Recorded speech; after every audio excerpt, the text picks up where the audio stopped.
Comment est-ce que je vais chercher les personnes dans leur quotidien pour leur montrer ce que l'implication dans le projet va leur apporter dans leur fonction actuelle. Est-ce que je vais gagner du temps ? Est-ce que je vais être plus efficace ? Est-ce que je vais développer des nouvelles compétences qui me serviront plus tard dans ma carrière, etc. Faire une enquête client, c'est s'assurer que derrière, quelle que soit ma fonction, j'ai en tête ce que nos clients attendent et donc je peux aligner ma feuille de route, mes priorités avec les retours des clients. Bonjour et bienvenue sur le podcast Icebreaker, c'est le podcast d'Eskimos. Aujourd'hui, j'ai la chance de recevoir Blandine qui est Head of Marketing chez Suez. Bienvenue Blandine. Merci. Voilà, moi je suis ravi de t'accueillir aujourd'hui avec nous. Ce qui est intéressant, on va voir sur une heure, tu as un parcours qui est hyper particulier. Tu as fait toute ta carrière chez Suez et puis surtout tu as monté les échelons. Tu as adressé plein de problématiques qui sont au cœur de l'actualité, que ce soit sur la partie innovation, sur la partie marketing. Tu as la chance d'évoluer dans un des fleurons de l'industrie française, un groupe que tout le monde connaît. Et en fait, tu as quand même beaucoup d'expérience à nous partager sur différents éléments qu'on a identifiés, sur lesquels on va pouvoir échanger. Chez Icebreaker, on a toujours une tradition, c'est la séquence Touchous. Grosso modo, on laisse 45 secondes à l'invité pour nous dire qui il est et ce qu'il fait. Donc, à toi de jouer. Merci déjà, très contente d'être là aussi. Donc Blandine Lugagne, je suis responsable marketing chez Suez. J'ai un parcours assez atypique, on pourra revenir dessus. Je suis passée par un certain nombre de sujets qui continuent à me passionner aujourd'hui. Et voilà, je suis ravie d'être là et de pouvoir échanger un petit peu sur nos challenges du moment. Super. Avant de commencer l'émission, comme à tous les invités, je t'ai demandé effectivement nous préparer deux vérités à mensonges afin qu'on puisse mieux te connaître et peut-être identifier un élément un peu spécifique de ton parcours ou de ta personnalité. Je te laisse peut-être nous les partager, puis je vais essayer de me prêter au jeu des devinettes avec mes drapeaux. Alors c'est parti. Le premier, j'ai une formation marketing et communication. Le deuxième, j'ai fait toute ma carrière au sein du même groupe. Et le troisième, j'en suis à 4 métiers différents. Tu me poses une colle là parce que j'ai utilisé ton profil, les trois sont plausibles. Tu as fait, je pense, toute ta carrière au sein du même groupe, ça me paraît être vrai. Oui, ça c'est vrai. Alors je mets le petit drapeau bleu, voilà. Tu as fait 4 métiers où tu as une formation marketing. En fait, il y a beaucoup de marketeurs qui n'ont pas de formation marketing, donc je dirais que ça c'est le mensonge. Gagné, bravo. Voilà. J'ai une formation ingénieur. D'accord. En agronomie. Ok. Voilà, c'est ce qui m'a d'ailleurs amené à travailler chez Suez, qui est un groupe de services à l'environnement, avant que j'arrive un peu par translation latérale dans les fonctions marketing que j'occupe aujourd'hui. Ça tombe bien parce que ça va être ma question. Quand on parle de marketing, souvent on identifie des boîtes, les boîtes trendy du moment, les startups, etc. Mais qu'est-ce que ça veut dire faire du marketing chez Suez ? C'est-à-dire que c'est une marque qui est mondialement connue, qui travaille plein de marchés différents, univers différents, etc. C'est-à-dire quoi concrètement faire du marketing pour une boîte comme celle-ci ? Ça veut dire plein de choses, mais la première, c'est faire en sorte qu'on soit choisi. Bien sûr, Suez, ça parle, pas toujours déjà pour expliquer exactement nos métiers, qui sont l'eau et les déchets. Il y a parfois une petite incompréhension avec l'ex-GDF Suez, mais on n'a pas d'activité, notamment gazière ou d'énergéticien. Et puis après, derrière, c'est faire en sorte que nos clients connaissent nos services, avant tout, et aient envie de nous choisir, et qu'on soit présent pour répondre à leurs pain points. Ça, c'est vraiment le sujet qui nous préoccupe au quotidien. C'est quoi les tendances du moment ? C'est quoi les préoccupations de mes clients ? Et comment, moi, Suez, je peux y répondre en étant présent derrière leurs requêtes. Ce qu'il faut dire, c'est que, on en parlait juste avant, c'est que sur le secteur de... Alors tu m'as corrigé parce que moi je disais de l'énergie, mais tu m'as dit non, c'est les utilities, c'est ça ? Tout à fait. Y a un savoir-faire français qui est indéniable. On est dans le top 5 monde. Il y a 3 entreprises françaises, dont Suez. Tout à fait. Donc c'est-à-dire qu'on est quand même assez top of mind et puis il y a une expertise qui est reconnue. Et donc je pense que je ne me rends pas compte si c'est un marché qui est profond. C'est-à-dire que moi je suis une administration publique, je fais un appel d'offres. Est-ce que j'ai le choix entre 50 acteurs ou très vite en fait c'est toujours un peu les 3-4 mêmes concurrents que tu rencontres aujourd'hui dans ce type d'appel d'offres ? Alors, il y a encore, je pense, 20 ans, effectivement, il y avait 3-4 acteurs.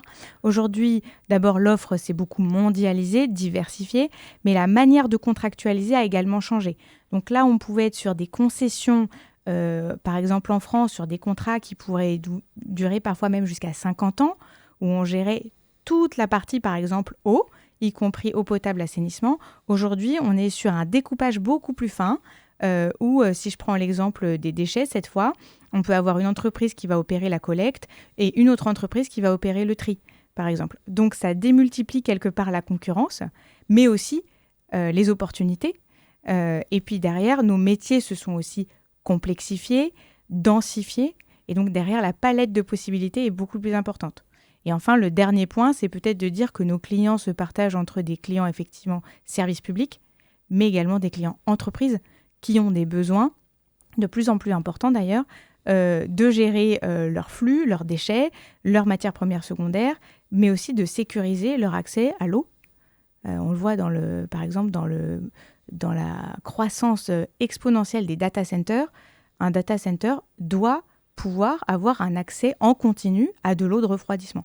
Donc là aussi, on a des leviers de marché supplémentaires, ce qui fait que derrière, la concurrence aussi devient féroce. Ouais, ça, on y reviendra tout à l'heure, mais on en parlait juste avant l'enregistrement. Ce qui est intéressant, c'est que le fait de travailler dans une entreprise monde, entre guillemets, donc, est au cœur de tous les enjeux du moment. On peut penser au Moyen-Orient. Alors, on enregistre le début mars, donc on est en plein dans la crise au Moyen-Orient, etc. Et tu me disais, effectivement, il y a plein d'enjeux de sécurité parce que vous avez des zones, alors, pas de production directement en Iran forcément, mais en tout cas dans les pays voisins.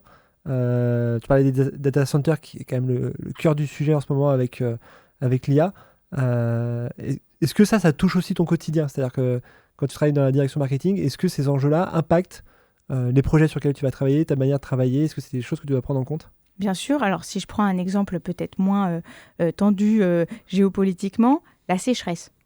La sécheresse, c'est un sujet qui ne nous touchait pas spécialement en France il y a encore 10-15 ans. Et maintenant, ça devient un sujet récurrent. Et on se rend compte que la ressource en eau, elle n'est pas infinie. Donc, on se retrouve avec des clients qui nous interrogent comment je fais pour assurer la continuité du service en plein cœur de l'été quand mes sources d'eau potable se tarissent. Donc là aussi, on a un vrai sujet de fond qui impacte nos clients, sur lequel on est à même de proposer des solutions et d'en développer de nouvelles. Et le rôle du marketing, c'est justement de pouvoir faire ce lien entre les préoccupations de nos clients et notre catalogue de services pour construire des offres qui vont pouvoir répondre à leurs besoins. Je parle régulièrement du sujet PFAS, par exemple, qui est un sujet de préoccupation, y compris de la société. Est-ce que je peux faire confiance à l'eau du robinet que je bois? Là aussi, on a des choses à proposer pour, au quotidien, être aux côtés de nos clients et des usagers. Il y a une deuxième différence qui me paraît intéressante à souligner.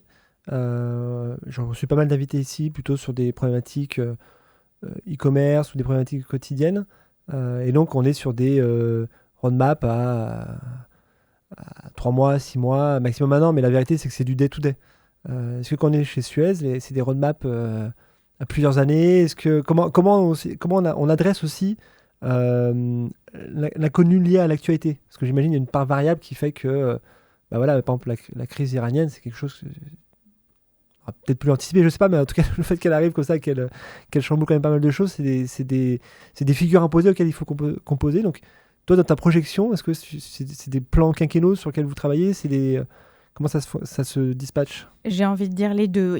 Dans le genre de fonction et dans cette industrie-là, il faut savoir être très agile pour effectivement naviguer entre les tendances à long terme, ce qui se dessine effectivement sur effectivement la raréfaction de la ressource en eau qui a un impact du changement climatique, les impacts aussi sur les flux de déchets qui sont des tendances macro et long terme, et le quotidien qui peut faire irruption par l'arrivée d'une nouvelle réglementation, par exemple, ou par une gestion de crise, un incendie dans un centre de traitement des déchets, etc. Donc, c'est une petite gymnastique, mais qui fait aussi toute la saveur de ce qu'on fait, de pouvoir se dire, dans ce que je projette à long terme, est-ce que je vais aussi être capable de gérer les aléas du quotidien? Ouais, c'est ça. Et c'est peut-être une troisième différence. Sur ces grands groupes-là, moi j'ai l'impression quand même qu'en moyenne, les carrières sont quand même un peu plus longues. Et tu en es la preuve vivante, hein, tu as fait 11 ans et on y reviendra juste après.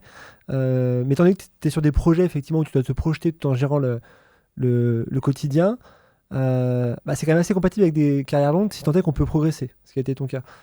Là où on sait que par exemple il y a une donnée sur les CMO ou les head of marketing restent en moyenne 3 ans dans les boîtes. 3 ans à l'échelle de de Suez, c'est demain, quoi. C'est presque le court terme, entre guillemets. Et ça, c'est effectivement, il y a tout un écosystème d'entreprise qui permet plus cette projection. Et ce qui fait que derrière les décisions prises par les CMO, les head-off, elles correspondent à leur horizon de projection. C'est-à-dire que si moi, je me projette 3 ans dans une boîte, égoïstement, j'ai tendance à mettre en place des actions qui vont avoir un effet dans ce laps de temps parce que derrière, j'ai une logique de carrière, j'ai une logique de promotion, j'ai une logique de prime, j'ai une logique... Enfin voilà, des choses qui vont faire que j'aurais potentiellement pris d'autres décisions si je me projette sur du long terme comme dans des grands groupes que peuvent le proposer Suez ou autres. Tout à fait. Je pense qu'il y a un peu 3 sujets derrière ce que tu dis. Le premier, c'est que Suez, c'est une entreprise qui a plus de 150 ans. Donc, quelque part, cette histoire nous oblige aussi à se dire quelles vont être les 150 prochaines années de l'histoire de cette entreprise. Le deuxième, c'est que c'est une entreprise de service à l'environnement qui génère des métiers qui ont beaucoup de sens aussi et qui crée des gens qui sont passionnés de ce qu'ils font et donc qui ont envie de rester et qui ont envie d'évoluer au sein de cette entreprise. Et puis le troisième, effectivement, c'est la longueur des contrats, la longueur des relations qu'on a avec nos clients et la profondeur des relations qu'on a, parce qu'on a des métiers qui touchent à des choses vitales, en fait qu'on a envie d'accompagner ses clients sur le long terme. Donc tout ça, ça nous pousse à cette posture de projection long-termiste, même si très clairement, les tendances de fond font que un peu tout s'accélère. La durée de nos contrats, elle est un peu revue à la baisse et l'arrivée massive de la digitalisation, de la technologie, de l'IA maintenant, crée un effet d'aspiration qui accélère un petit peu nos sujets. Voilà. Mais il ne faut pas perdre de vue les 10, les 20, les 30 prochaines années. Ouais, faut pas que les actions court-termistes hypothèquent finalement la croissance future. Et il y a une quatrième différence, moi je trouve aussi, j'ai travaillé par exemple un peu dans le B2C, dans le e-commerce, etc., où les décisions qu'on prend le matin vont avoir un impact l'après-midi sur les ventes, etc. Là, on est sur du B2B pur, hein, je pense, côté Suez, oui. Sur des cycles de décision qui, tu me corriges, hein, mais qui me paraissent être de l'ordre de l'année ou en tout cas plusieurs mois. Et surtout, je pense que tu dois faire ce qu'on appelle de l'ABM, quoi. C'est-à-dire que imaginons vous avez une target, un compte dédié, une administration dédiée, il va falloir avoir, je sais pas, 20, 30, 50 points de contact différents avec des maturités différentes à gérer. C'est quoi un peu, est-ce que tu as 2-3 chiffres à nous partager sur le temps moyen d'un lead, je sais pas si vous parlez en lead d'ailleurs. Oui, on parle en lead, tout à fait. C'est un de nos sujets d'évangélisation interne d'ailleurs. Ça dépend. On a des tout petits clients, par exemple au Royaume-Uni, où on fait du B2B, du petit B2B. Donc on peut avoir comme client le restaurateur ou le coiffeur du coin. Donc là, c'est des cycles extrêmement courts qui sont très drivés d'ailleurs par le prix. Et donc on peut les gérer quasiment de bout en bout en digital. Et le cycle, il va être de l'ordre de quelques jours avec des contrats sur quelques mois. Et puis après, on a parfois des États qui sont clients. C'est le cas au Gabon, par exemple. Et alors là, on est sur des cycles beaucoup plus longs, avec effectivement un certain nombre de points de contact pour être en capacité de répondre à la fois aux préoccupations d'un gouvernement et de personnalités politiques et aux préoccupations des services techniques, et ainsi de suite. Donc on est sur une relation beaucoup plus complexe, beaucoup plus étoffée, avec beaucoup de parties prenantes, sur lequel il faut pouvoir derrière capitaliser. Okay. Sur ton parcours, Blandine, tu l'as dit en introduction, tu as un parcours plutôt scientifique et pas vraiment marketing, en tout cas sur ta formation académique. Effectivement. Voilà, donc alors, le choix de Suez, il s'explique, c'est assez logique. Finalement, ça reste quand même une super entreprise tricolore sur cette partie-là. Qu'est-ce qui t'a motivé à franchir le pas? Et surtout, je crois que tu as intégré la direction, je vais appeler innovation, je ne sais pas si c'est le nom exact, mais en tout cas... C'est bien ça, oui. Ouais, c'est ça. Qu'est-ce qui t'a motivé à passer dans cette direction? C'est une bonne question. J'ai fait mon stage de fin d'études chez Suez sur un sujet assez proche des politiques publiques et j'avais beaucoup d'échanges en fait avec la direction de l'innovation sur la partie service. Et au moment du coup de chercher mon premier CDI, il y a une opportunité qui s'est présentée dans cette direction-là que j'ai eu le plaisir du coup d'intégrer dans une des entités, donc qui était à l'époque la Lyonnaise des Eaux, qui est maintenant notre activité eau en France, avec un poste de chef de projet innovation sur de l'accompagnement des intrapreneurs au sein de l'entreprise. Très intéressant comme premier poste parce que très touche à tout finalement sur tous nos différents métiers. Donc ça m'a permis d'avoir une formation accélérée sur tous les métiers de Suez dans le secteur de l'eau et de découvrir à la fois des innovations très techniques, très terrain, et des innovations plutôt de service. Voilà, donc un passage très intéressant qui m'a aussi derrière permis de rejoindre une autre direction et par translation latérale d'arriver jusqu'au marketing en ayant quand même cette connaissance des métiers. Alors comment on fait de l'innovation dans une boîte qui a 150 ans, comme tu dis? Souvent on a le modèle américain où eux, j'ai l'impression que le choix qui a été fait, en tout cas majoritaire, c'est de dire l'innovation, en fait, on le fait via des rachats. C'est-à-dire qu'on rachète des startups, on les incube, et puis après, le savoir il est diffusé dans les équipes. Là, de ce que je comprends, et pareil, tu me corrigeras, c'est que la démarche, peut-être que Suez a fait les deux, mais en tout cas, la démarche de ton département, il est un peu inverse, c'est de dire on va promouvoir des talents internes, peut-être sur des projets, tu parlais d'intrapreneurs, et alors, comment on identifie ces profils-là, et deux, comment on les anime pour faire en sorte effectivement que les projets sur lesquels ils travaillent, ensuite ça fasse des petits. Alors, c'est une bonne question. Ce qu'on avait mis en place et qui a continué maintenant dans une échelle plus groupe en plus, donc c'est ça qui est intéressant. Le sujet rachat existe bien évidemment. On regarde aussi ce qui se passe dans les petites startups qui se développent avec quand même beaucoup plus d'agilité que nous. Il y a aussi tout le sujet R&D qui est de l'innovation fondamentale avec, donc on a un certain nombre de recherches, de centres de recherche et puis de chercheurs qui appartiennent à l'entreprise et qui sont sur des sujets plutôt long terme justement. Et puis après, il y a l'intrapreneuriat et tout ce qui va être la bonne idée de demain qui peut voir le jour n'importe où. Et donc le sujet, c'est effectivement comment on la détecte. Ce qu'on avait fait et qu'on fait toujours, qui existe toujours, c'est des appels à projets où on demande à n'importe quelle personne au sein du groupe de lever le doigt en proposant son idée, son nouveau service, son innovation technique. Et ça peut être extrêmement varié. Ça peut être un petit capteur qu'on met dans les avaloirs, là, donc c'est les petits trous qu'on voit dans les trottoirs dans lesquels l'eau s'évacue. On met un capteur pour éviter qu'il soit bouché. Ça peut être vraiment de l'innovation presque low cost et en même temps très intéressante pour l'entretien, etc. Et la personne qui candidate, vous l'enlevez de son job historique et vous dites... Non, elle reste dans son job, mais elle est accompagnée pour développer. On lui met à disposition les bonnes ressources, les bons contacts, le financement pour développer son service. Souvent, ce qui se passe, c'est que la personne qui a l'idée, c'est pas forcément la personne qui va aussi avoir les compétences pour la développer jusqu'au bout, la mettre sur le marché, la pricer, etc. Donc, il faut l'entourer de ces compétences-là. Mais en général, elle reste effectivement dans ses missions avec parfois un accord de sa hiérarchie pour passer du temps sur son projet, mais c'est pas forcément une exfiltration pour en faire un pôle dédié. Ouais. Parce que souvent, le plus dur, c'est vrai que c'est pas tant avoir l'idée. L'idée, on a coutume de dire que déjà toutes les idées ont déjà été émises, mais finalement, c'est l'exécution derrière, ce que tu dis, c'est le pricing, la construction du produit ou de l'offre, etc., et constituer l'équipe. Et ça demande des compétences qui sont peut-être différentes que juste d'avoir la bonne idée. Donc ça, c'est intéressant. Il y a un deuxième point aussi qui était intéressant, on a discuté juste avant, c'est, je veux bien que tu reviennes sur le projet de création des champions CX. Ça veut dire quoi de créer des champions, pareil, dans une énorme boîte? Et d'ailleurs, qu'est-ce que vous attendiez de ces champions? Donc CX, c'est Customer Experience.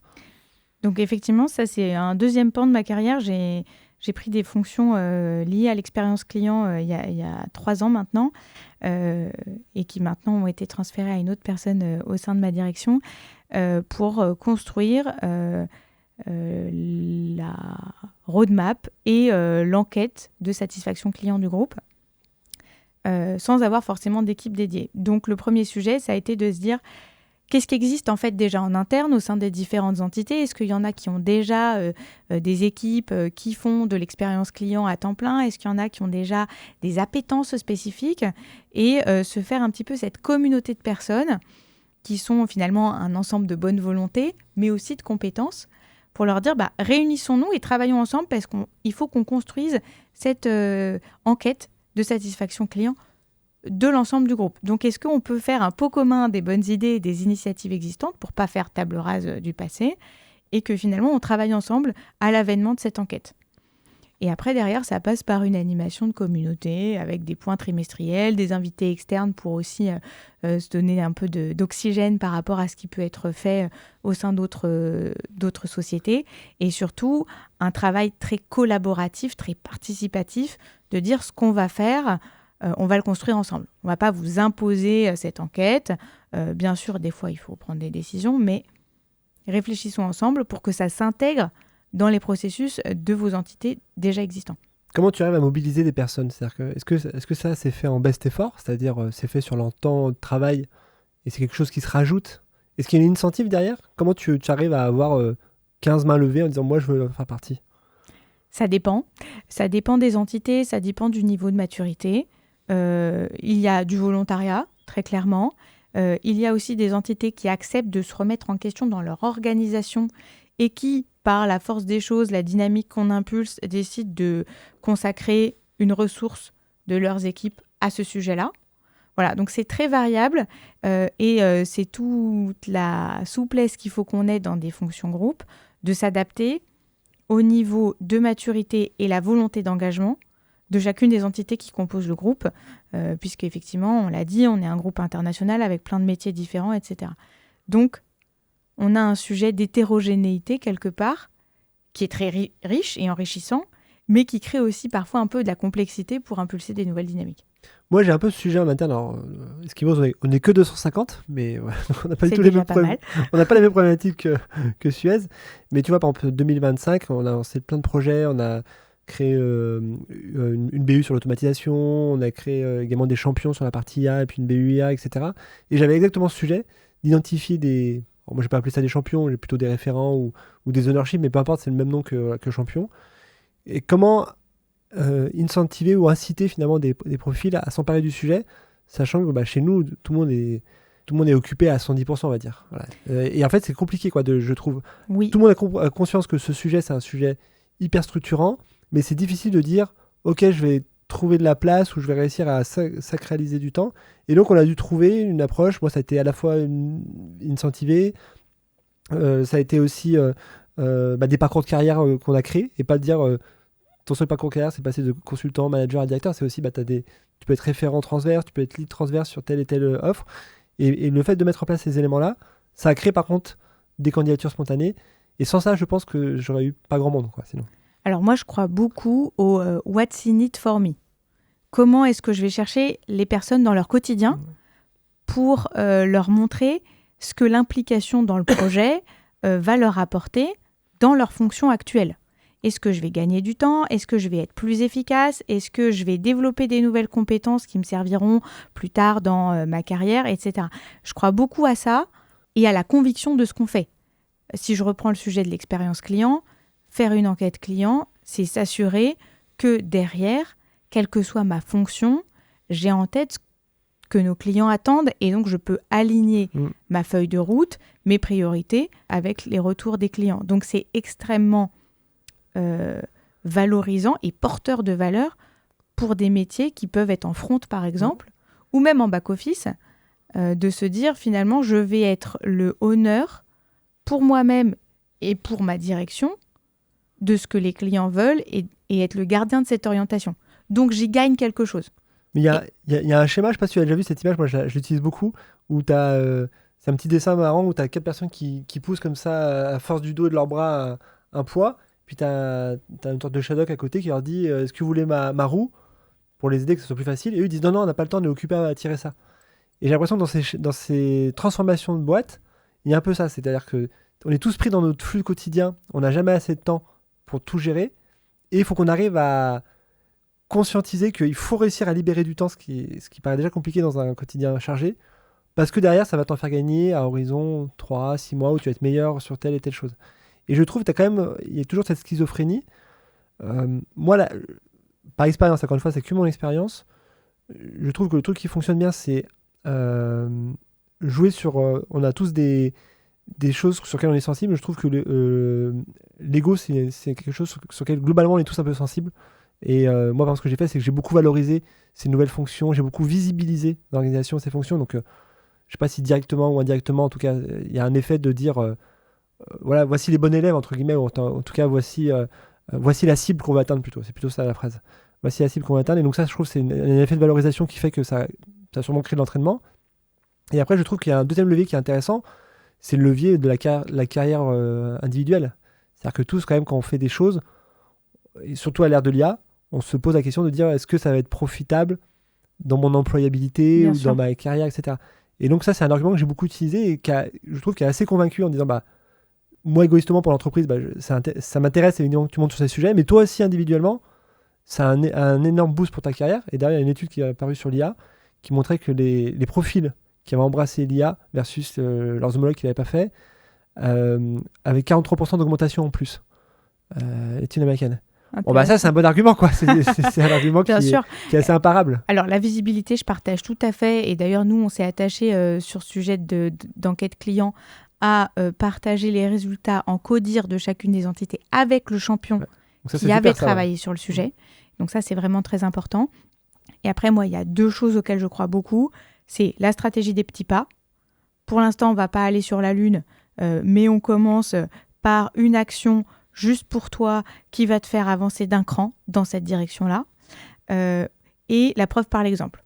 T'as pas envie d'y aller, je comprends très bien. Je vais le faire avec les autres qui ont envie d'y aller, puis après je reviendrai te voir en te montrant ce que eux en ont gagné. Et ça marche très bien dans des groupes comme ça un petit peu hétérogènes, où le grand alignement de tout le monde sur le même sujet, il n'existe pas.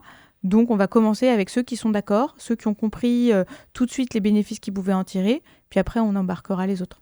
Est-ce que tu arrives à avoir le sponsorship des directeurs ou des directrices des différents départements? Parce qu'eux, ils peuvent te dire tu es bien gentil avec ton sujet, mais en fait, moi, j'ai un PNL à livrer, j'ai une roadmap à livrer, et mes équipes, j'ai pas envie qu'elles se défocusent, j'ai pas envie qu'elles fassent autre chose que ça.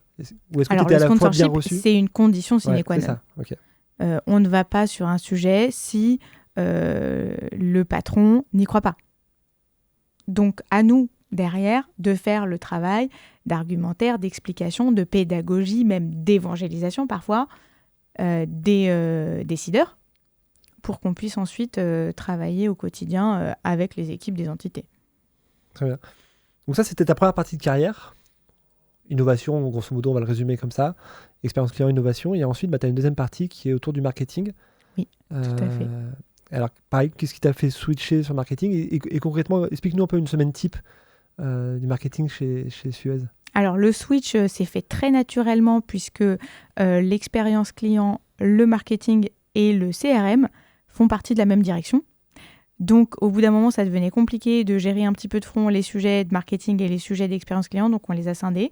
Et donc, j'ai une collègue qui est sur l'expérience client et moi qui suis sur le marketing, avec un duo finalement qui fonctionne très bien parce que tout ce qu'on va faire plutôt sur du haut de funnel en marketing va alimenter le bas de funnel en expérience client et inversement dans une espèce de cercle vertueux. Donc, ce switch-là a été très, très naturel et fonctionne très bien. Pour la deuxième partie de la question, la semaine type, j'ai presque envie de dire qu'elle n'existe pas, même si on a un certain nombre d'actions qui rythment un peu notre quotidien. Il y a tout ce qui va être la veille. Le marketing, c'est une fonction aussi d'éclairage stratégique.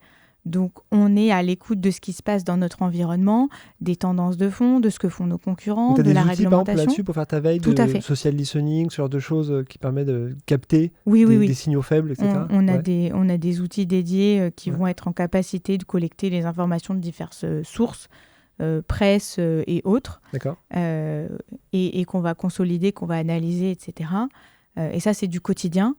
Le quotidien, c'est aussi la gestion des leads. On en parlait tout à l'heure, mais au sein de mon équipe, on a une petite cellule qui centralise les leads reçus sur Suez.com pour s'assurer qu'ils soient traités par la bonne personne au bon endroit dans l'organisation, dans le bon timing. Comment je fais un lead sur Suez? Alors, je vais sur le site et je remplis un formulaire. C'est comme, tout à fait. C'est comme chez Eskimos, quoi. D'accord. Je dis coucou, je suis intéressé par une usine de dessalement ou... Et en fonction des informations que tu vas nous donner, on va orienter ta requête dans telle ou telle entité pour répondre. On va la pousser dans le CRM pour que tu puisses avoir une réponse rapide et qu'on puisse avoir la vue de bout en bout sur ce que devient cette requête. Et après, je suis rappelé après par un... C'est pas un commercial, si? Je sais pas comment... Ça dépend de l'entité à qui on t'envoie. Si tu arrives chez nous au sein de mon équipe, tu vas avoir probablement une réponse mail d'une personne de mon équipe qui va te dire merci, on envoie votre requête à une personne plus à même que nous d'y répondre. Et puis cette personne va peut-être aussi te faire un mail ou t'appeler en fonction de la chaleur, du lead, etc. Ok, ça marche. Et donc la partie veille, la partie lead. Voilà, ça c'est des choses du quotidien. Ouais. Ça c'est tous les jours. Derrière, dans les choses aussi un petit peu qui nous occupent au quotidien, c'est qu'est-ce que je dis de moi sur Internet, comment est-ce que je structure mes offres. Donc on a en permanence un certain nombre d'offres qui vont être travaillées en transverse. Donc on a des offres qui sont communes à deux métiers hauts et déchets. Donc là, c'est l'intérêt d'avoir une équipe ou groupe qui peut faire un petit peu la consolidation de ces sujets. Et puis après, il y a des choses qui m'occupent aussi à titre personnel sur la gouvernance de notre écosystème web, de nos relations contractuelles, etc. Souvent en marketing, alors, je ne sais pas si c'est une blague, mais il y a la phrase qui est un peu connue en disant mais pourquoi Coca-Cola ou McDonald's ils font des campagnes télé alors que tout le monde les connaît, quoi. Alors Suez, c'est pas aussi connu que Coca-Cola ou McDonald's, mais c'est quand même ultra connu. Ce serait bien, mais pas encore. Je pense qu'en France, tout le monde connaît Suez, quoi. Il n'y a pas trop de difficultés. Ma question, c'est de dire pourquoi faire du marketing quand on est Suez et derrière, ma question sous-jacente, c'est de dire à la fois c'est très connu, mais je pense que d'un point de vue extérieur, on a du mal à situer tous les métiers. Exactement. Tout le scope d'intervention. Tu as la réponse à ta question. Ce qui m'intéresse, moi, sur le marketing, c'est pas que les gens tapent Suez dans Google. C'est qu'ils tapent sécheresse ou PFAS ou recyclage et que là, ils trouvent Suez. Donc, c'est vraiment de faire en sorte que les préoccupations de nos prospects deviennent des sujets de visibilité pour nous et drive derrière de l'intérêt. Donc, c'est vraiment ça, et c'est pour ça que le marketing est important. C'est vraiment d'être à la fois en écoute, c'est quoi les futurs sujets sur lesquels il faut qu'on se positionne, sur lesquels il faut qu'on structure une chaîne de valeur, un discours commercial, etc. Et une fois qu'on a ça, comment je le mets en avant ? Comment j'active ? Est-ce que je fais une campagne pour prévenir mes prospects ? Regardez, j'ai sorti une nouvelle offre, venez me voir. Est-ce que je suis bien référencée ? Pour que, effectivement, en fonction de la requête du client, je puisse apparaître. La notoriété de la marque, effectivement, elle existe. Moi, je cherche à ce que, justement, on sorte de cette notoriété-là et on puisse être présent auprès de gens qui n'auraient pas forcément pensé à nous sur un sujet de leur quotidien. Ça, c'est intéressant. Finalement, dans l'écosystème français, il y a peu de marketing qui ont cet enjeu-là. Souvent, l'enjeu du marketing, c'est d'être top of mind, c'est de construire sa marque, une marque forte, etc. Là, ces deux dimensions-là, vous les avez déjà. Vous êtes déjà une marque très forte, vous êtes top of mind, etc. Par contre, sur des micro-besoins, effectivement, je pense que le prospect cible, il n'a pas forcément pensé à vous directement parce qu'il ne sait pas que vous vous adressez ou que vous pourrez répondre à ce besoin. Et donc, c'est plutôt de dire, moi, je ne travaille pas ma discovery, mais je dois travailler le fait d'être visible au moment où mon prospect ou mon ICP a tel besoin. Exactement. Aujourd'hui, par exemple, sur ton tunnel d'acquisition, tu disais que effectivement, l'un des enjeux, c'était de générer des leads. Ils viennent d'où ces leads ? Est-ce que c'est via le site internet ? Est-ce que c'est du search, par exemple, la majorité des leads ? Est-ce que c'est via d'autres canaux ? C'est quoi un peu le mix marketing que vous avez ? Alors, ça reste énormément de l'appel d'offres structuré par des services publics. Donc, faut pas... Voilà. Donc vous êtes référencé sur tous les catalogues c'est ça, sur tous les plateformes d'appel d'offres, d'achat public, etc. Oui, et puis c'est aussi d'être connu en ligne directe par la bonne personne au bon moment. Donc, il ne faut pas sous-estimer ça. Je parle beaucoup de digital, etc. C'est plus mon quotidien, mais la force de l'ancrage local est hyper importante dans notre secteur d'activité. C'est parce qu'on est présent dans le quotidien des collectivités publiques qu'on va être au courant du futur appel d'offres qu'ils vont lancer et que le caillou qu'ils ont dans leur chaussure, c'est tel caillou pour qu'on puisse faire une réponse à l'appel d'offres qui répondent à ce sujet. Et c'est-à-dire quoi être présent ? C'est-à-dire que vous organisez des événements locaux ? On peut avoir des journées techniques au niveau local, on a des agences, on quadrille le terrain, ça c'est particulièrement présent en France, qui est notre terre historique, mais également dans les pays d'implantation. La connaissance interpersonnelle de nos prospects et de nos clients, c'est le cœur du sujet. pour faire après, derrière, de la croissance, il faut aller chercher ceux qui ne nous connaissent pas. Et là, effectivement, ça passe un peu plus par le digital. Le web, bien évidemment. LinkedIn aussi, beaucoup. Et je pense que ça, c'est un vrai relais de croissance qui est encore un peu sous-exploité chez nous. Comment LinkedIn ? C'est-à-dire que vous faites de l'outbound sur LinkedIn ?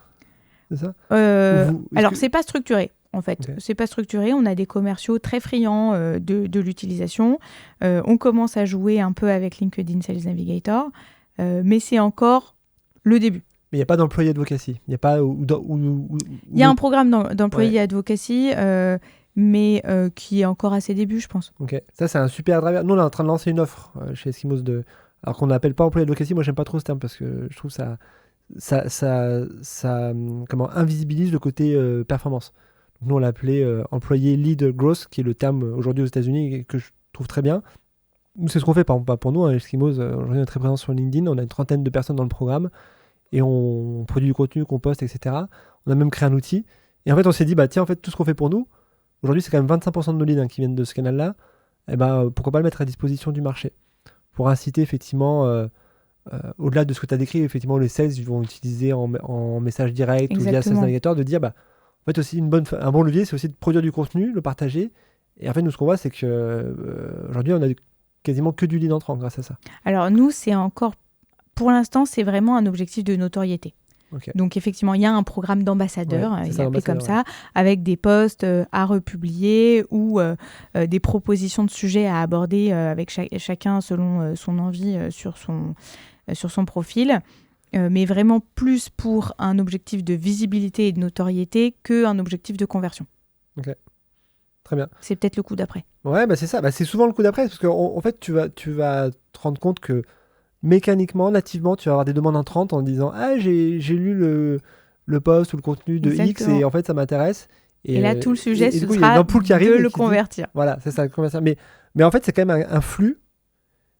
Moi, je dis c'est 25% des leads entrants, mais je pense que c'est 30 ou 35% des clients. C'est un flux qui est déjà convaincu parce que c'est des personnes qui lisent ton contenu, qui te connaissent. C'est tout mon combat en interne aujourd'hui, c'est que on a cette conception de se dire qu'on est une entreprise industrielle, qui ne va pas faire de e-commerce, etc. Néanmoins, on reçoit des leads via notre site internet. On en reçoit plusieurs milliers par an.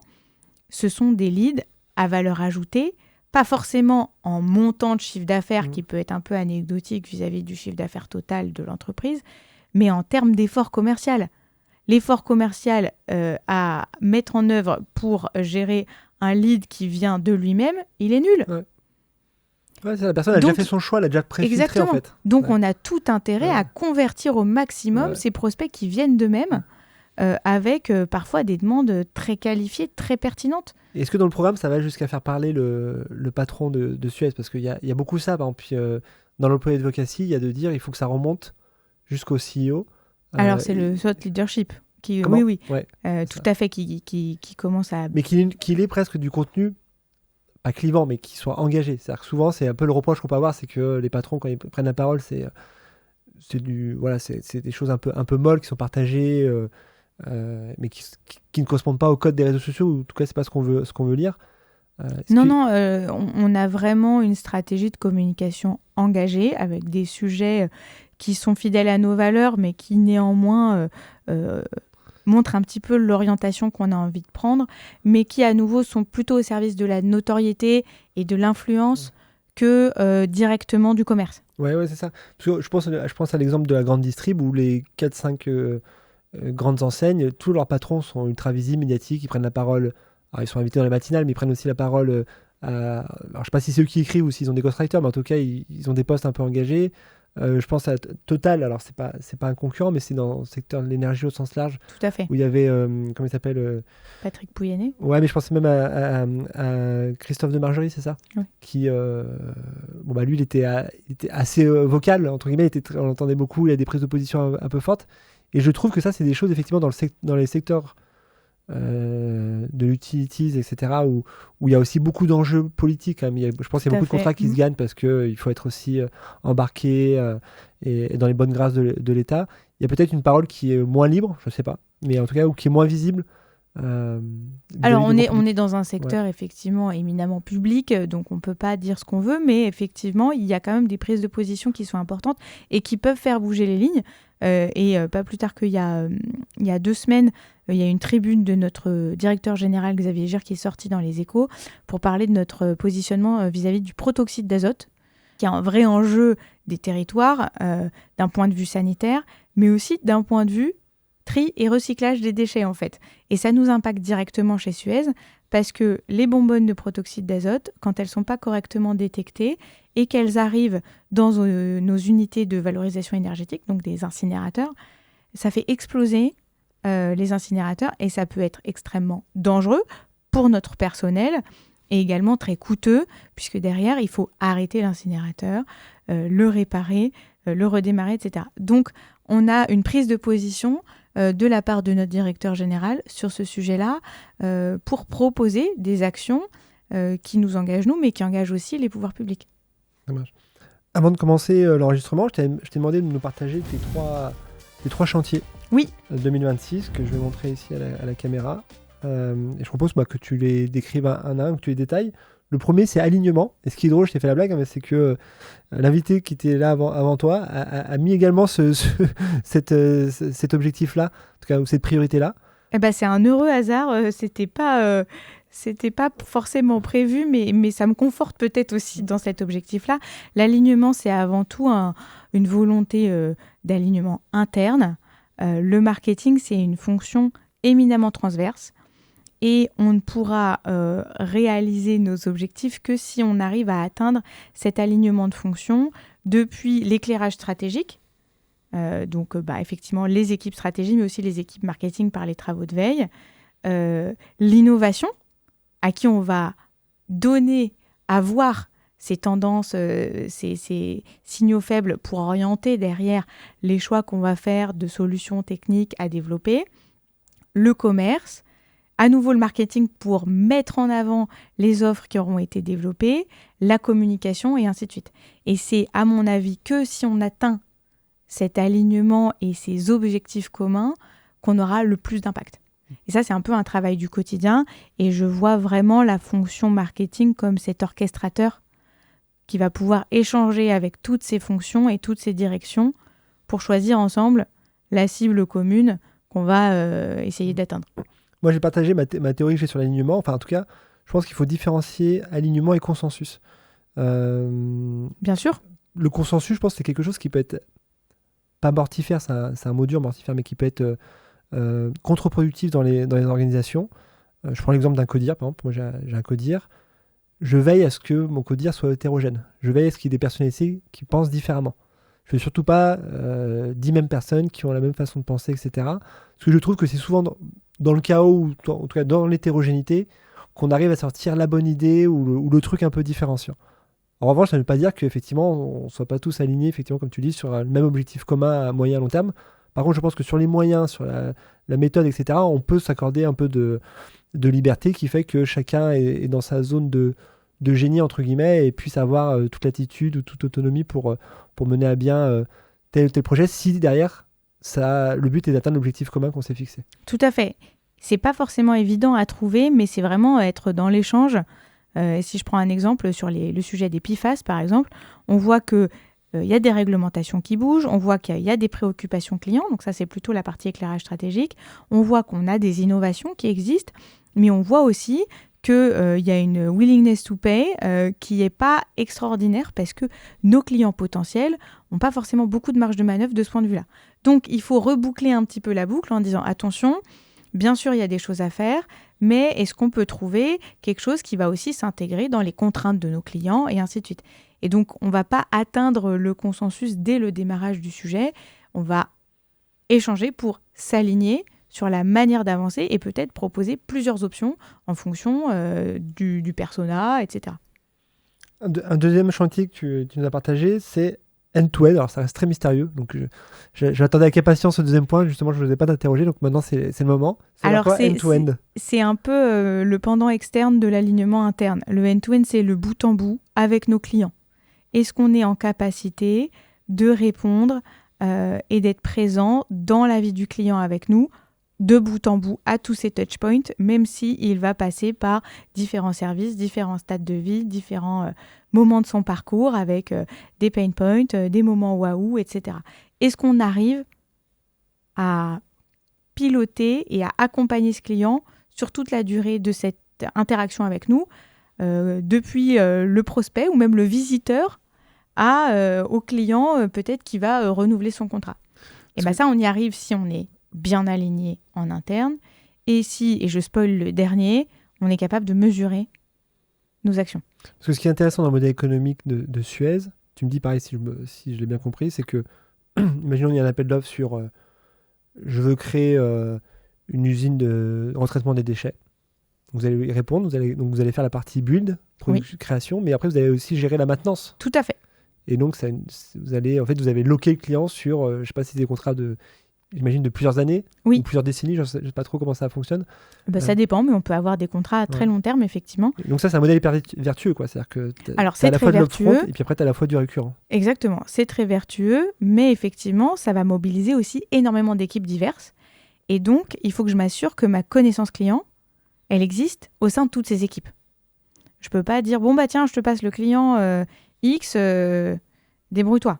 Il faut que je puisse donner à voir tout ce qui s'est passé avec le client X, les échanges qu'on a eus, ce qui s'est bien passé, ce qui s'est mal passé, là où il nous attend au tournant, les exigences additionnelles et ainsi de suite.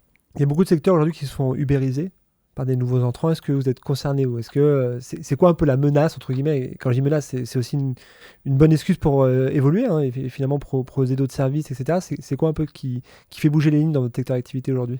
Alors l'ubérisation, elle existe sur certains points spécifiques de nos activités, pas forcément sur le cœur de métier, parce qu'effectivement, opérer une usine d'eau potable ou d'eau usée ou de traitement des déchets, c'est pas une compétence qui se déclare en claquant des doigts. Donc, on est un certain nombre d'acteurs présents sur le marché.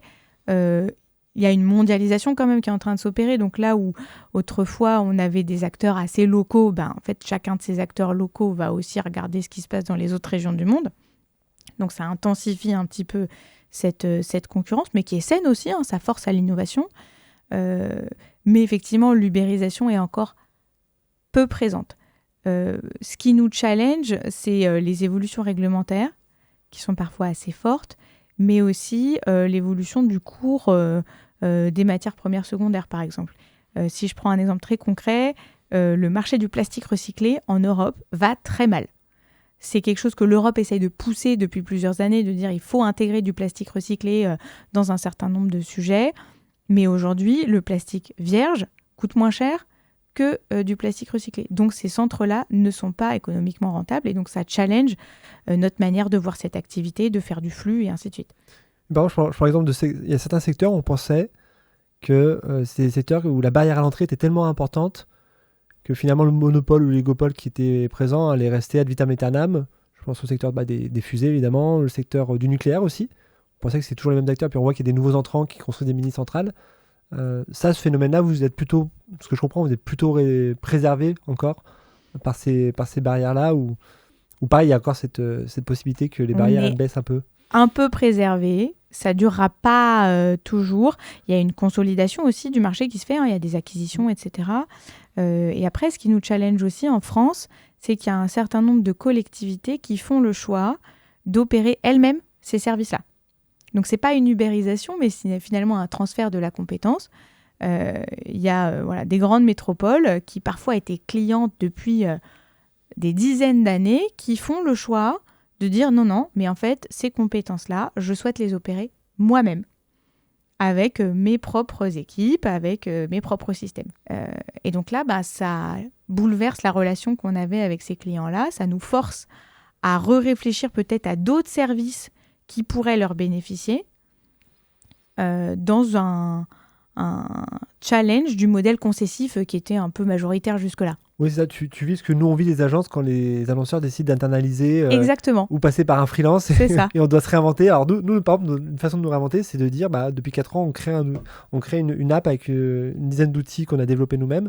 Et donc des fois, on a des clients qui churnent, qui arrêtent de travailler avec nous, mais qui vont garder l'app Eskimos, et donc ça nous crée un récurrent et ça nous permet de rester chez les clients. Et donc ce qu'on pense, c'est que finalement, vous avez aussi des problématiques assez similaires, alors à d'autres échelles évidemment, mais qui sont assez similaires. Et donc, ton troisième point que tu as teasé, effectivement, c'est la partie mesure. C'est la partie mesure et l'alignement et le end-to-end.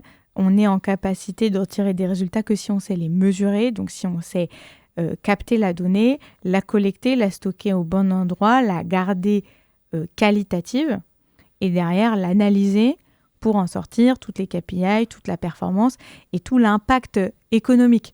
On dit très souvent que le marketing, c'est une fonction support.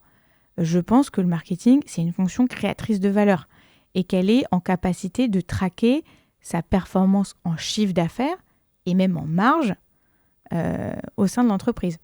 Et donc moi, un des enjeux que j'ai, c'est effectivement de dire sur les offres qu'on a accompagnées, qu'on a structurées, est-ce qu'on est en capacité de tirer le chiffre d'affaires lié à ces offres, la marge liée à ces offres, pour décider de nos prochaines actions. Une offre qui performe super bien, je vais forcément faire un plan d'action marketing qui sera différent d'une offre qui ne performe pas du tout, où je ne fais pas de marge, ou parce que ça ne prend pas, et il va falloir que je la retravaille.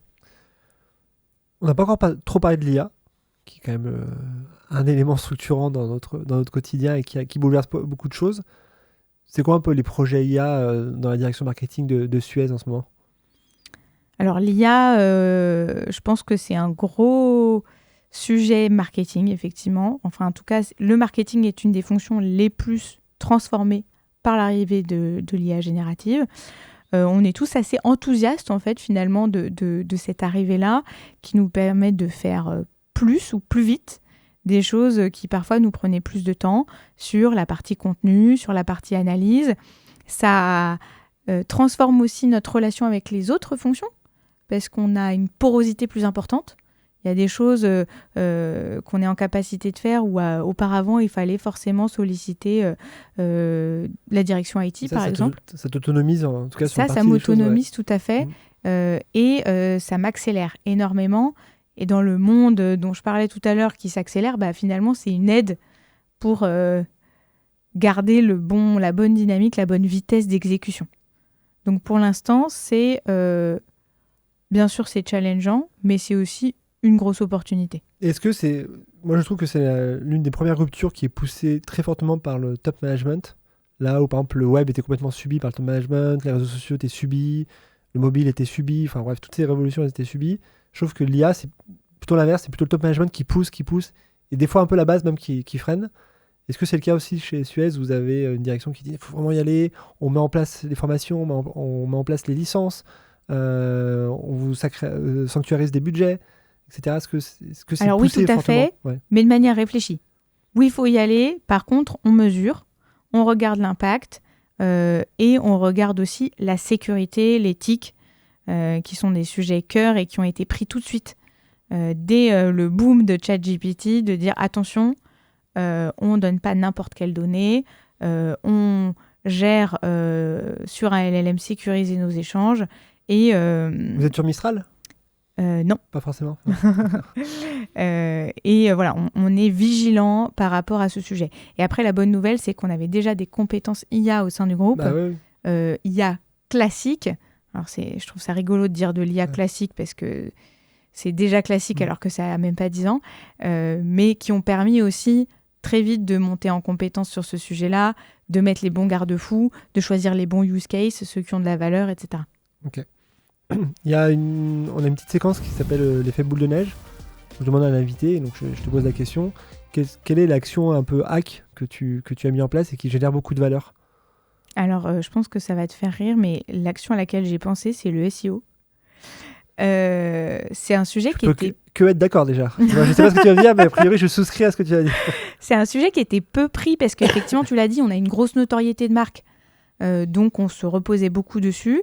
Et il y a quelques années, on a décidé de refondre notre site internet pour vraiment en faire un asset au service du business. Et à ce moment-là, on a décidé d'intégrer le SEO comme un sujet clé au cœur des contenus business qu'on rédige. Ce qui est très chouette, c'est que grâce à ce travail qui a nécessité beaucoup de pédagogie au sein de nos entités qui étaient tout à fait profanes sur ce sujet-là, maintenant, on a ce réflexe. Des gens qui viennent nous solliciter pour mettre du contenu sur notre site, qui nous demande tout de suite c'est quoi le bon mot-clé, comment je rédige, etc. Et grâce à ça, le trafic de notre site web suez.com a fait plus 15% l'année dernière, quasiment uniquement par ce travail qu'on a mis en place. Ouais, mais ça ne m'étonne pas. Il y a souvent cette pensée fausse de dire je suis une boîte ultra connue, j'ai pas besoin de faire du SEO parce que Google va naturellement me prioriser, ou alors les gens vont venir grâce à ma marque. Alors c'est en partie vrai, évidemment, mais il y a plein de boîtes. Par exemple, nous on accompagne des boîtes comme BPI France. Par exemple, BPI France, ils n'ont pas de concurrents, quoi. C'est BPI France, c'est BPI France. Et eux, on les accompagne sur du SEO, par exemple. On a M6. Pareil, on se dit M6. Si je veux voir un programme M6, j'ai pas de concurrent. Et ceux qui vont être les plus intéressants dans les gens qui visitent mon site internet, c'est pas ceux qui rentrent par la homepage. Exactement, voilà, c'est ça. C'est ceux qui vont passer par des requêtes concurrentielles ou génériques, où là, ça va avoir de la valeur parce que va falloir être présent, puis ensuite les convaincre. Exactement. Et encore une fois, je vais pas te contredire, moi je suis assez aligné avec ça.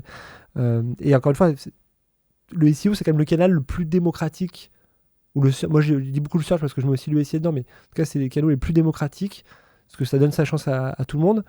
Et il ne faut pas croire que parce que je suis une grosse marque, j'ai pas d'intérêt à y aller. Au contraire, je pense que la grosse marque, justement, elle part souvent avec une longueur d'avance, mais elle doit capitaliser dessus pour pouvoir en faire un actif encore plus précieux. Et puis la petite satisfaction aussi d'avoir fait tout ça, c'est que maintenant, on se sent plus prêt à aborder la next step du SEO qui est le GEO, parce que l'un alimente l'autre.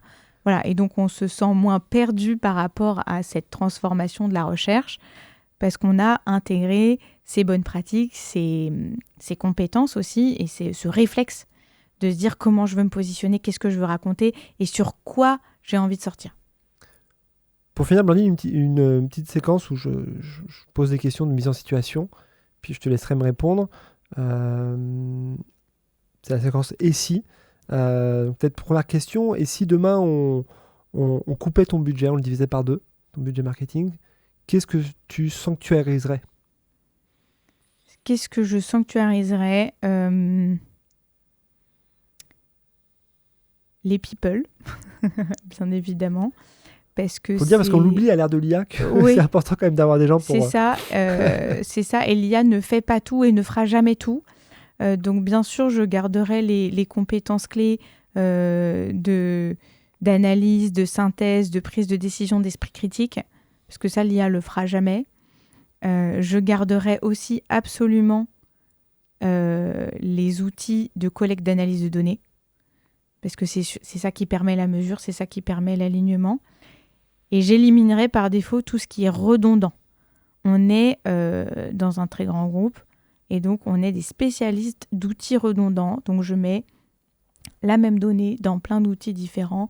Je fais la même chose avec plein d'outils différents. Et finalement, ça coûte cher et ça dilue la valeur de chacun de ces outils. Ouais, c'est ça. Moi c'est marrant parce que le truc des outils, c'est un peu mon cheval de bataille depuis des années. J'écris dessus pas mal d'articles.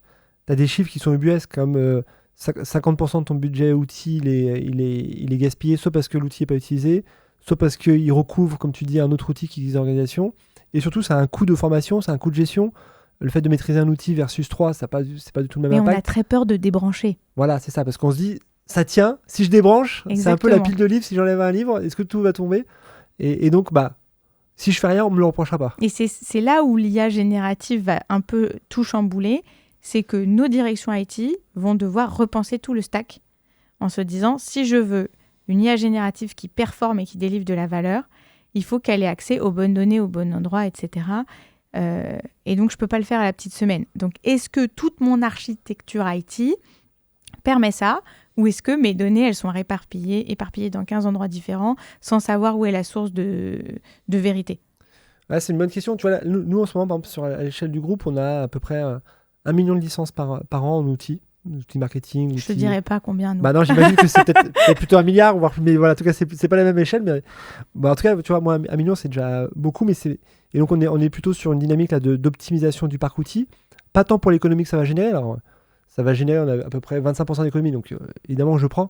Mais c'est surtout sur le fait que ça oblige à faire des choix, de dire déjà, structurellement, est-ce que je veux gérer 80 outils en même temps ? Non, en fait, on ne veut pas les gérer parce qu'on ne sait pas les gérer, on n'a pas le temps de les gérer. Alors que gérer un parc de 50 outils, c'est déjà plus facile, notamment pour la question tout bête comme la gestion des droits, la protection des données. Oui, et on se rend puis compte l'expérience des utilisateurs. Bah, c'est ça. Est-ce que dans mon quotidien, quand je fais mon travail, j'ai envie de devoir faire telle tâche dans tel outil, telle autre tâche dans tel autre, et telle autre tâche dans tel autre, qui va m'obliger à tous les avoir ouverts en même temps. Ils communiquent pas forcément bien entre eux, ils n'ont pas la même interface, donc je dois être formé sur les trois.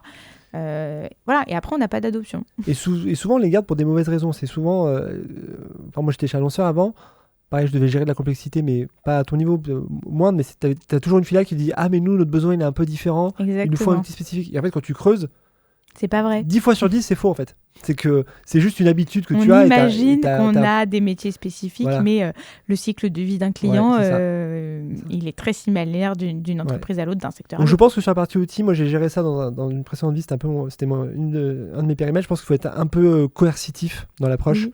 Au bout d'un moment, quoi. C'est-à-dire qu'il faut créer de la gouvernance, comme tu disais, il faut aligner, mais au bout d'un moment, il faut aussi siffler la fin de la récré et de dire on va prendre des décisions qui vont faire qu'on ne va pas perdre en qualité. Et on va revoir la gouvernance du contrat, on va faire des économies d'échelle et on va suivre l'adoption, l'usage. C'est ça, voilà, c'est surtout ça. Parce que c'est facile de faire un chèque, de prendre un outil, honnêtement, c'est pas très compliqué, quoi. Par contre, ce qui est compliqué, c'est de faire, comme tu dis, c'est de faire de l'adoption, c'est de créer de la valeur, faire en sorte que l'outil évolue, etc. Donc, c'est un bon point.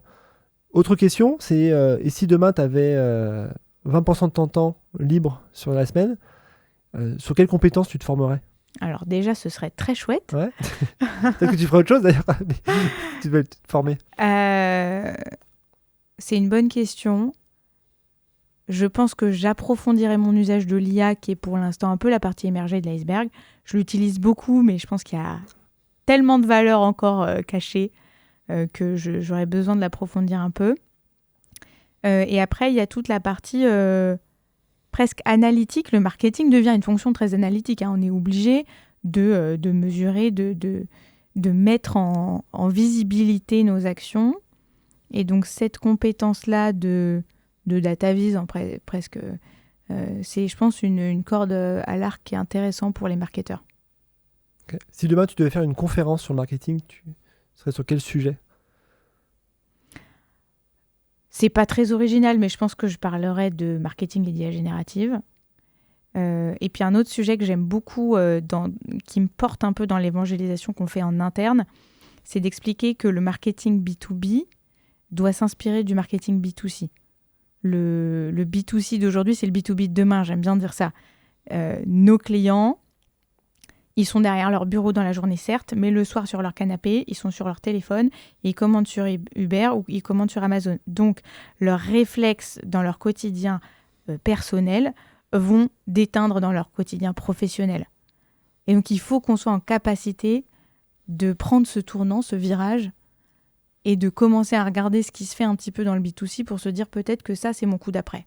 Mais je pense que tu marques un vrai point, c'est-à-dire historiquement, par réflexe, on différencie vraiment les deux, le B2B et le B2C. Alors la différence, c'est pas une différence de nature, c'est plutôt une différence de nuance. Mais la vérité, c'est que philosophiquement, il faudrait adresser ton persona, ton ICP à peu près de la même façon. C'est juste peut-être les canaux qui changent, la pression, le poids du corps que tu vas mettre. Mais comme tu dis, on reste finalement des utilisateurs finaux, que tu sois dans ton travail ou chez toi, tu restes Blandine, je reste Jérémy. Et donc la capacité effectivement d'adresser doit être sensiblement la même. Moi, ce que je note quand même, c'est qu'en 20 ans ou 10 ans, je trouve qu'il y a une montée en maturité exceptionnelle des boîtes B2B sur la partie marketing. Là où il y a 10 ans, 15 ans, le marketing en B2B, c'était beaucoup vu comme étant on fait des plaquettes pour les sales. Slide, oui. Voilà. C'est encore un peu le cas, je te confesse. Peut-être, mais tu as quand même beaucoup de boîtes B2B très matures, je trouve, qui sont assez best in class dans des secteurs comme la comptabilité ou autres. Je trouve qu'ils ont quand même montré que, non, en fait, on peut être aussi ambitieux, par exemple, le secteur du paiement, etc., qui montre qu'il peut être aussi ambitieux que du B2C. Alors peut-être que dans les grosses boîtes, je ne sais pas si c'est ça que tu avais en tête, où tu dis c'est peut-être encore un peu poussiéreux parfois, et peut-être encore des vieux réflexes. Le monde industriel reste un peu, je vais le dire comme ça, old school, parce que c'est vrai que ce que je disais, tu vois, sur le fait de quadriller le terrain, etc., ça reste très vrai. Mais ça ne veut pas dire pour autant qu'on doit s'asseoir sur les possibilités qu'ouvre le digital, le numérique, les téléphones portables. Je note que vous faites du SEO et de l'employé advocacy quand même. Tu oui, vois, mais c'est très récent. C'est pas déshonorant. Et on a encore beaucoup d'évangélisation interne à faire pour convaincre de la valeur que ça génère. Je comprends. Dernière question, et si tu devais te donner un conseil à ton toi d'il y a 11 ans, du coup, sorti des études?